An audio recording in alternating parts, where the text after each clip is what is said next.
Um dos argumentos preferidos do feminismo é a diferença salarial entre gêneros. Feministas dizem que homens ganham mais do que as mulheres e que, portanto, a sociedade discrimina as mulheres. Geralmente as feministas alegam que as mulheres ganham apenas 70% do salário que os homens ganham.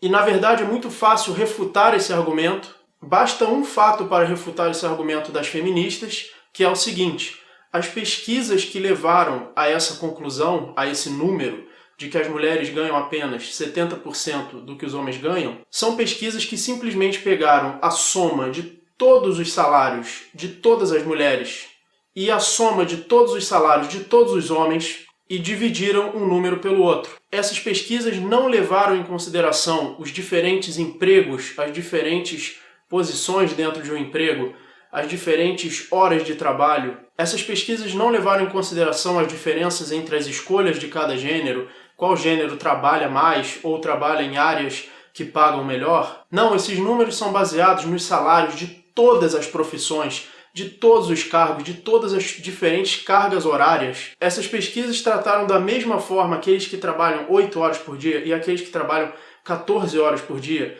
Simplesmente ignorou isso, pegou todos os salários, fez uma soma total e comparou uma soma com a outra soma. Ou seja, essas pesquisas não podem possivelmente dizer que um homem trabalhando numa profissão, com uma determinada carga horária, numa determinada posição, ganha mais do que uma mulher fazendo exatamente a mesma coisa, com exatamente a mesma carga horária. E isso já é suficiente para desmentir o mito da diferença salarial. Eu não preciso aqui apresentar provas de que as mulheres ganham sim a mesma coisa, ou de que essa diferença se dá porque elas fazem escolhas diferentes, ou porque elas têm qualificações diferentes, ou porque elas têm uma profissão diferente, ou porque elas preferem, em geral, um horário diferente, mais flexível. Provavelmente alguma dessas opções é verdade e explica essa diferença total, porém eu não preciso mostrar aqui provas de nada porque eu não tenho ônus da prova aqui, eu não estou tentando provar nada. Eu estou dizendo aqui que o argumento das feministas de que uma mulher ganha apenas 70% do que um homem ganha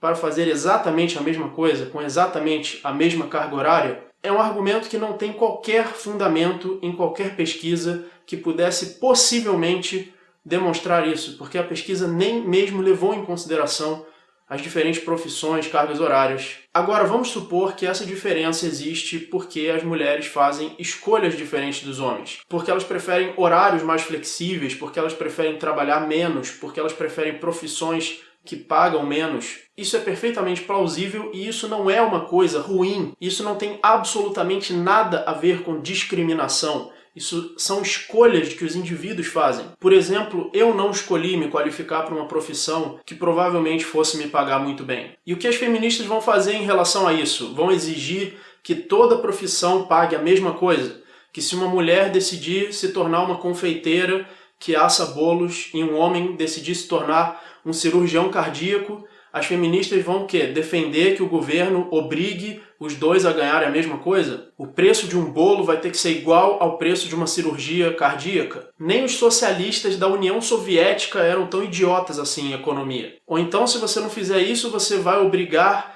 a mesma quantidade de mulheres a escolher a mesma profissão da mesma quantidade de homens? Que, aliás, não seria nem escolher, porque você estaria obrigando. Ou seja, será que as feministas serão a favor da abolição da escolha profissional? Agora as pessoas terão sua profissão escolhida por elas, pelo governo? Porque a não ser que você faça um planejamento central da economia, ou seja, implemente um Estado comunista, fazendo com que todos os salários de todas as profissões sejam iguais, ou você acabe com a escolha do indivíduo pela sua própria profissão e faça com que todos os indivíduos tenham sua profissão escolhida pelo Estado, a não ser que você faça uma dessas duas coisas, será impossível obrigar as pessoas a escolher um emprego que paga melhor. Elas podem preferir trabalhar menos, elas podem preferir flexibilidade de tempo, elas podem preferir ter um trabalho que elas gostam de fazer do que ganhar mais dinheiro. Os indivíduos escolhem isso para eles, eles acham melhor fazer isso. Além disso, as próprias medidas do Estado para criar direitos para as mulheres podem de fato causar diferenças salariais. Se você obriga um empresário a pagar licença maternidade, obriga o empresário a pagar um funcionário que não está produzindo nada durante meses ou durante semanas, não interessa, isso significa que, de fato, será mais caro para o empresário contratar uma mulher do que um homem, porque o governo está obrigando esse empresário a ter uma despesa adicional. E aí o empresário vai querer, de fato, pagar menos às mulheres, não por discriminação, mas porque o governo está obrigando ele a ter uma despesa adicional. E se ele pagar o mesmo salário para um homem e para uma mulher, ele vai ter prejuízo contratando mulheres. Mas nesse caso foram as próprias feministas que criaram esse custo adicional. Então, se alguém está discriminando as mulheres, são as feministas. O feminismo, sim, está piorando as condições das mulheres, impedindo que elas possam competir no mercado, obrigando os empregadores a terem prejuízo com funcionárias mulheres. Agora, para as mulheres isso é ruim, mas para o movimento feminista isso é bom, porque quanto mais direitos trabalhistas para as mulheres, mais caro é contratar uma mulher.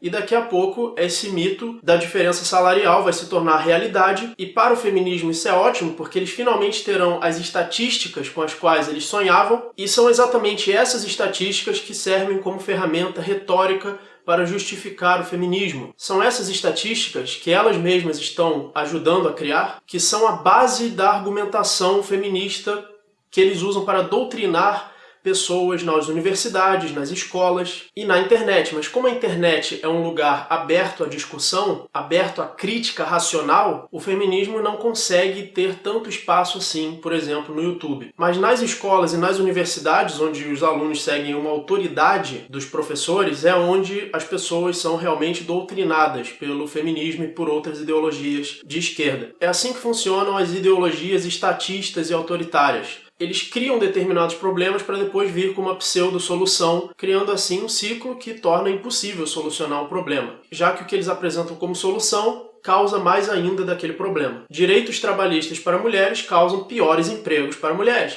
Direitos trabalhistas para pobres causam mais pobreza, piores empregos para pobres. Porque você está criando um custo adicional para aquele emprego e esse custo adicional vai ser descontado daquele salário ou o emprego vai deixar de existir, porque nenhum empregador vai contratar alguém para ter prejuízo. Agora, será que é coincidência que um dos argumentos principais do marxismo é a mais-valia, a exploração do trabalhador pelo empregador, e também um dos maiores argumentos das feministas é a exploração do empregador das mulheres? Eu não acho que seja coincidência. Eu já falei várias vezes no meu canal que o feminismo é uma forma de marxismo, apenas com outra roupa, só que é marxismo literalmente. No caso do marxismo eu já tenho um vídeo chamado Refutando Marx, que está na descrição para quem quiser ver. Um outro ponto é que a ideia de uma diferença salarial entre homens e mulheres é tão idiota, porque se o custo de contratar uma mulher é menor do que de contratar um homem, significa que o empresário vai lucrar mais se ele contratar mulheres.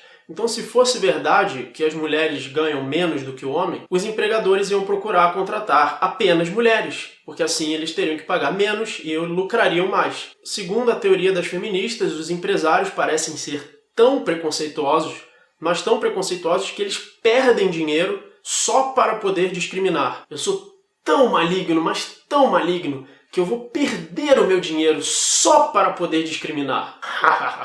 Além disso, mesmo que fosse verdade que as mulheres ganham menos que o homem para fazer exatamente a mesma coisa, com exatamente a mesma carga horária, com exatamente as mesmas qualificações, e mesmo que isso acontecesse de fato por discriminação, isso não seria justificativa para o Estado interferir nas trocas voluntárias entre o empregador e o trabalhador. Afinal, empresas são propriedades privadas que pertencem ao dono e ninguém mais. O dono de uma empresa pode fazer o que ele quiser com a sua empresa desde que não agrida ninguém. Lembrando que ofensa não é agressão de propriedade.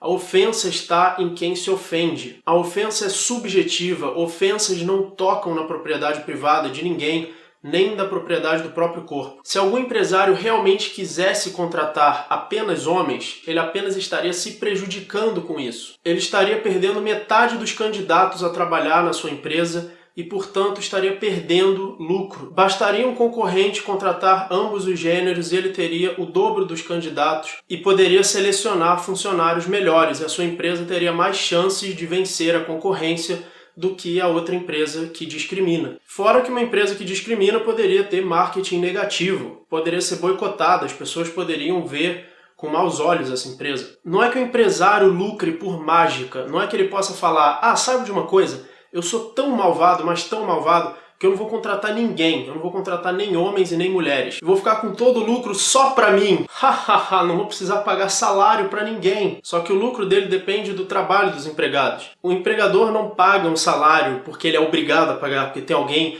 com uma arma na cabeça dele obrigando ele a pagar um salário. Ele paga um salário porque ele precisa fazer isso no livre mercado para conseguir que alguém queira trabalhar para ele, para que assim ele possa lucrar. E o trabalhador trabalha não porque ele é obrigado, mas sim porque ele precisa trabalhar para ganhar o salário. Chamam-se trocas voluntárias. Eu sei que os esquerdistas não estão muito acostumados com isso, mas isso existe sim. Como o empresário precisa de mão de obra para lucrar, então não faz sentido ele restringir a sua mão de obra porque significa que ele vai perder dinheiro. Quem quiser entender melhor como funciona o papel do empresário e do lucro, assista o meu vídeo chamado O Papel do Capitalista na Economia, que está na descrição. Se você gostou desse vídeo, clique em gostei, inscreva-se no canal. Quando alguma feminista vier com esse argumento da diferença salarial, você simplesmente dê o link deste vídeo para ela. Assista vários outros vídeos sobre feminismo na descrição e eu também vou em breve fazer uma playlist de feminismo que talvez já esteja na descrição. Você pode ajudar este canal e assim ajudar as ideias que defendem a liberdade do indivíduo através de doações de Bitcoin ou do Patreon. Muito obrigado e até o próximo vídeo.